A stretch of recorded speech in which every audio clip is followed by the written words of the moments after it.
Olives, which most people might not know, are grown on a tree. Manzanilla, or manzanillo, some say, and Sevillano. I have just a few Sevillanos in the orchard for pollination. With different kinds of olives, so Sevillanos is different size, and Manzanilla is a smaller fruit. And there's another missions, they're good for oil. Manzanilla's got more oil, you can feel the taste when you eat that. The olives you get out of the can are picked green with the oil starting to come into them, so you get that oil content. And then we send them to the processor and they do their magic with them and put them in a can and get them to you guys at the grocery stores. I like the challenge, I like the people.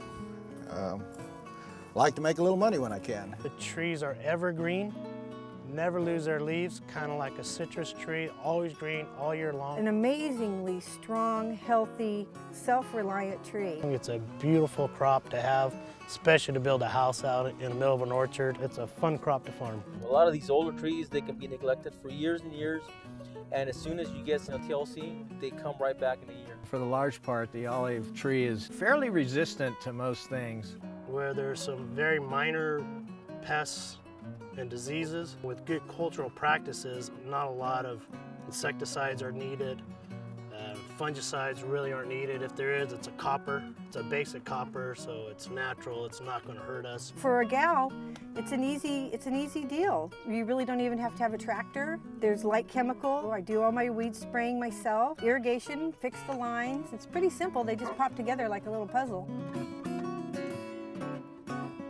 We throw out fertilizer by hand a lot of times. Just bare hands and just throw it out.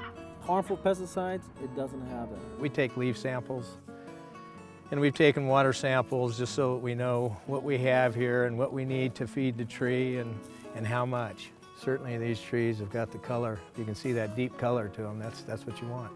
These will start blooming around the 1st of May. And we'll know what kind of a crop we have probably 2 to 3 weeks later. Around Memorial Day weekend is kind of the time frame when you kind of really know what you have. People might not realize that olives are hand-picked.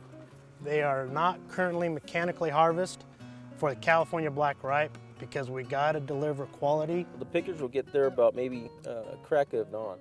Maybe 6:30 or 7 they start picking. They only move maybe 2 or 3 trees in a whole day. You'll have thousands of olives on a tree, so you can imagine trying to pick one at a time. They'll work until 2, until 3 o'clock in the afternoon. That typically is a work day from the first part of September to the tail end of October. Without the pickers, how can you have an olive industry? Probably my favorite time is the last week of harvest. I'm probably a basket case up to that point. You're constantly running around. Your time is not dictated by you. Your time is dictated by the guys, you know, by the work itself. You get to see what you've done and if it was worthwhile or wasn't worthwhile for the year.